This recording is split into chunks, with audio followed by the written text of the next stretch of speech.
नमस्कार आशाताई, माझ्या चॅनलवरती तुमचं स्वागत आहे। आज मी तुम्हाला ऑगस्ट 2026ची प्रश्नपत्रिका उत्तरासहित समजून सांगणार आहे। तर प्रत्येक महिन्याला मी प्रश्नपत्रिका उत्तरासहित समजून सांगत असते। तर आज आपण जास्त वेळ न घालवता आता आपण पाहूया ऑगस्ट 2026ची प्रश्नपत्रिका। तर यामधील पहिला प्रश्न आहे प्रश्न क्रमांक 1, योग्य पर्याय निवडा। तर यामधील पहिला प्रश्न आहे अनिमिया मुक्त भारत म्हणजेच AMB अंतर्गत महिलांना कोणती गोळी दिली जाते। म्हणजे अनिमिया मुक्त भारतमध्ये आपण ज्या गोळ्या देत असतो तर त्या कोणती गोळी आपण देत असतो। तर त्याचं उत्तर आहे दुसरं, आयर्न फॉलिक ॲसिडची गोळी आपण देत असतो। नंतर दुसरं आहे बालकाला पूरक आहार कोणत्या वयापासून सुरू करावा। तर याचं उत्तर आहे 6 महिने। म्हणजे 6 महिने पूर्ण झाल्यानंतर आपण बालकाला पूरक आहार चालू करत असतो। नंतर तिसरं आहे सिकल सेल आजार कोणत्या प्रकारचा असतो। तर सिकल सेल आजार हा रक्ताचा अनुवंशिक आजार आहे। म्हणजेच सिकल सेल हा रक्तासंबंधित आजार आहे। नंतर 4 आहे जीवनसत्व अ पूरक आहार किती महिन्यांनी दिला जातो। तर याचं उत्तर आहे 6 महिन्यांनी, 6 महिने। नंतर आहे 5वं डिवॉर्मिंग गोळी म्हणजेच अल्बेंडाझोल मुलांना कोणत्या दिवशी दिली जाते। तर त्याचा पर्याय आहे दुसरं, राष्ट्रीय कृमिमुक्ती दिवस। तर हे झाले प्रश्न क्रमांक 1, योग्य पर्याय निवडा। आता आपण पाहूया प्रश्न क्रमांक 2, योग्य जोड्या जुळवा। तर यामध्ये अ गट आणि ब गट असे 2 कॉलम केलेले आहेत। तर अ गटामध्ये IFA गोळी, नंतर दुसरं आहे पूरक आहार, नंतर तिसरं ग्रोथ चार्ट, नंतर चौथा आहे जागतिक स्तनपान सप्ताह, नंतर 5वं आहे NRC। तर याचे आपण उत्तर पाहूया।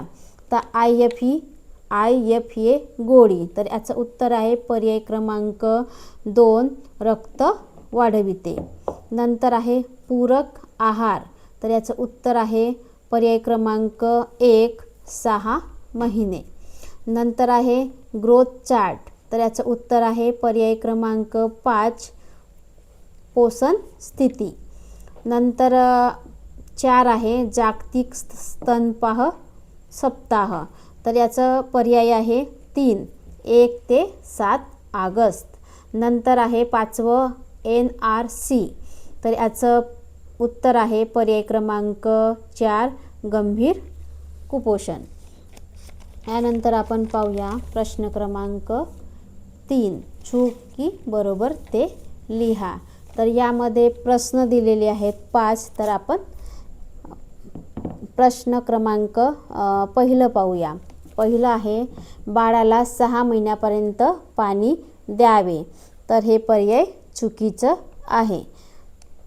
नंतर आहे दुसरं, NRC मध्ये 24 तास डॉक्टर उपलब्ध असतात।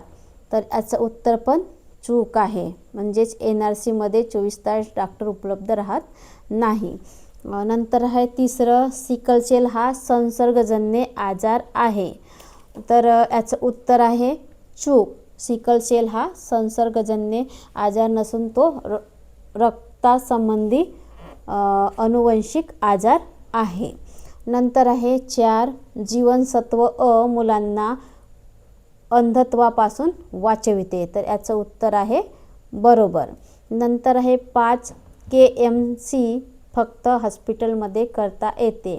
तर याचं उत्तर आहे चूक, कारण की KMC आपण घरी पण करू शकतो। म्हणजे घरातील कोणतीही निरोगी व्यक्ती KMC पद्धत करू शकते।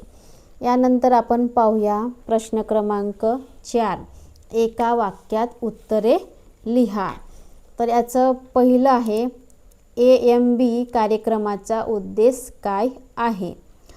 तर याचं उत्तर आहे अनिमिया मुक्त भारत म्हणजेच AMB या कार्यक्रमाचा मुख्य उद्देश मुली, महिला व बालकांमधील अनिमिया कमी करणे व त्यावर नियंत्रण ठेवणे हा आहे. त्यांच्या शरीरातील हिमोग्लोबिनचे प्रमाण वाढविणे. कारण AMB म्हणजेच अनिमिया मुक्त भारत या कार्यक्रमामध्ये आपण आयरन फॉलिक ॲसिडच्या गोळ्या देत असतो. त्यामुळे त्यांच्या हिमोग्लोबिनची पातळीही बरोबर म्हणजे राहते, म्हणजेच हिमोग्लोबिनचे प्रमाण त्यांच्या शरीरामध्ये वाढत असते. तर त्यांना नियमित आपण आयरन फॉलिक ॲसिड गोळी खाण्याचा सल्ला देत असतो. नंतर आहे दुसरं, पूरक आहाराची सुरुवात कोणत्या महिन्यात करतात? तर पूरक आहाराची सुरुवात 6 महिन्यानंतर करतात. नंतर तिसरं आहे NRC म्हणजे काय? तर NRC म्हणजेच न्यूट्रिशन रिहॅबिलिटेशन सेंटर म्हणजेच पोषण पुनर्वसन केंद्र होय, म्हणजेच NRC. नंतर आहे 4 KMC का करतात? तर कमी वजनाच्या व अकाली जन्मलेल्या बाळाचे तापमान, स्तनपान व वजन वाढ सुधारण्यासाठी KMC करतात. KMC म्हणजेच कांगारू मदर केअर. नंतर आहे 5 कृमीमुळे होणारी समस्या कोणती आहे? तर याचं उत्तर आहे कृमीमुळे अनिमिया, कुपोषण, भूक कमी होणे व वाढ खुंटणे यासारख्या समस्या निर्माण होऊ शकतात. तर हे झाले प्रश्न क्रमांक 4 चे 5 उत्तरे. नंतर आपण पाहूया प्रश्न क्रमांक 5 केस स्टडी. तर आधी आपण केस स्टडी वाचून घेऊया, त्यानंतर त्यांचे प्रश्नाचे उत्तर पाहूया. तर केस स्टडी आहे 3 महिन्याचे बाळ कमी वजनाचे आहे, म्हणजेच कंसामध्ये 2.2 kg. तर आईला दूध कमी येते असे वाटते. बाळ वारंवार रडते आणि आई पूरक आहार देण्याचा विचार करते. तर ही आपल्याला केस स्टडी दिलेली आहे, त्याच्यावर आपल्याला प्रश्नाचे उत्तर द्यायचे आहेत. तर पहिला प्रश्न आहे आशा वर्कर पहिला काय सल्ला देईल?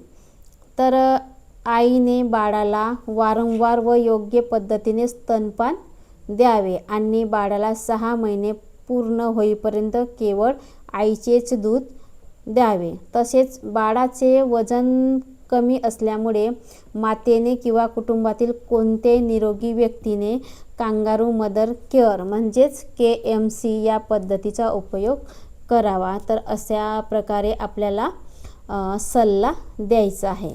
नंतर आहे दुसरं, दूध कमी येत असल्यास कोणती पद्धत सांगाल? तर याचं उत्तर आहे आईने बाळाला वारंवार स्तनपान करावे, योग्य पोझिशन व लॅच तपासावे आणि स्तनपान तज्ज्ञ म्हणजेच आरोग्य कर्मचाऱ्यांचा सल्ला घ्यावा, स्त्री तज्ज्ञाचा सल्ला घ्यायचा आहे. नंतर तिसरं आहे बाळाचे वजन कमी असल्यास कोणती नियमित तपासणी कराल? तर बाळाचे वजन नियमित मोजावे व ग्रोथ चार्टवर नोंद करावी व वाढीचे निरीक्षण करावे. नंतर आहे केस स्टडीवरचा 4था प्रश्न आहे पूरक आहार देणे योग्य आहे काय? तर बाळ सध्या 3 महिन्याचे असल्यामुळे पूरक आहार देणे योग्य नाही, कारण बाळाला 6 महिने पूर्ण झालेले नाही. 6 महिने पूर्ण झाल्यानंतरच आपण पूरक आहार देत असतो. प्रश्न क्रमांक 5 आहे जर बाळाची वाढ खूपच कमी असेल तर काय कराल? तर याचं उत्तर आहे बाळाची लवकरात लवकर आरोग्य तपासणी करून कुपोषणाचे मूल्यांकन करावे व आवश्यक असल्यास बालरोग तज्ज्ञ किंवा NRC कडे संदर्भित करायचं आहे. तर हे झाले केस स्टडीवरचे 5ही प्रश्न. आता आपण पाहूया प्रश्न क्रमांक 6 प्रात्यक्षिक. तर यामध्ये प्रात्यक्षिकमध्ये आपल्याला वाढ चार्ट कसा भराल, तर हा प्रश्न विचारलेला आहे. तर बाळाचे वय व वजन घेऊन ग्रोथ चार्टवर योग्य ठिकाणी वजनाची नोंद करून मागील नोंदीशी तुलना करायची आहे व बाळाच्या वाढीचा कल पाहिला जातो. तर त्यामध्ये 3 रंग असतात, हिरवा, पिवळा, लाल. त्यावरून बाळ कोणत्या रंगामध्ये आहे हे कळते. म्हणजेच बाळ हिरव्या रंगामध्ये असेल तर बाळ सुदृढ आहे. म्हणजेच MCP कार्डमध्ये हा वाढ चार्ट दिलेला आहे. त्यामध्ये आपण उंची व वजनानुसार त्या बाळाच्या त्या चार्टवरून म्हणजे चार्टवरून आपण वजन भरत असतो. तर तिथं जे 3 रंग दिलेले असतात, हिरवा, पिवळा आणि लाल. तर बाळ हिरव्या रंगामध्ये आहे म्हणजेच बाळ सुदृढ आहे. नंतर आहे दुसरं कांगारू मदर केअर म्हणजेच KMC योग्य पद्धत समजावून सांगा. तर याचं उत्तर आहे, बाळाला आईच्या उघड्या छातीवर त्वचा संपर्कात उभ्या स्थितीत ठेवून डोक्याला आधार द्यावा. बाळाला योग्य प्रकारे झाकावे. बाळाला श्वास घेण्यास त्रास होणार नाही याची काळजी घ्यावी आणि शक्य तितका दीर्घकाळ KMC द्यायचा आहे. कुटुंबातील आई व्यतिरिक्त कुणी पण निरोगी व्यक्ती KMC देऊ शकतो. तर ही झाली कांगारू मदर केअर पद्धत. यानंतर आपण पाहूया प्रश्न क्रमांक 7, दीर्घोत्तरी लिहा. तर अनेमिया मुक्त भारत या कार्यक्रमाअंतर्गत आशाची भूमिका कोणती आहे? तर याचं उत्तर आहे, गर्भवती महिला व बालकांची अनेमियासाठी तपासणी करण्यास मदत करणे, IFA गोळ्यांचे महत्त्व समजावून सांगणे व नियमित सेवनासाठी प्रोत्साहन देणे. नंतर आहे आहारामध्ये लोहयुक्त पदार्थ घेण्याचा सल्ला देणे. नंतर कृमीनाशक गोळी घेण्याबाबत जनजागृती करणे. नंतर आहे अनेमियाची लक्षणे असल्यास त्यांना आरोग्य केंद्रामध्ये आपल्याला संदर्भित करायचं आहे. नंतर महिलांना व कुटुंबाला अनेमिया प्रतिबंधाबाबत आरोग्य शिक्षण द्यायचं आहे. म्हणजेच सरकारतर्फे अनेमिया मुक्त भारत हा कार्यक्रम राबविला जातो. त्यामध्ये आपण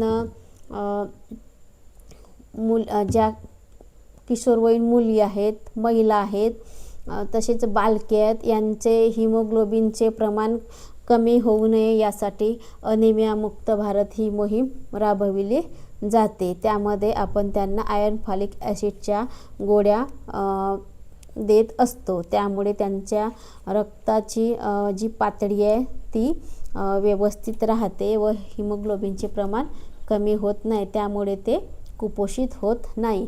तर हे झाले.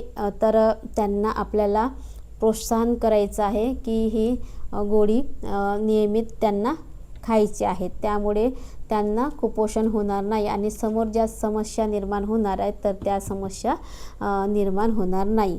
तर ही झाली ऑगस्ट 2026ची संपूर्ण प्रश्नासहित उत्तरपत्रिका. तर माझा व्हिडिओ तुम्हाला आवडला असेल तर माझ्या व्हिडिओला लाईक करा, शेअर करा, फॉलो करा आणि सबस्क्राईब करा.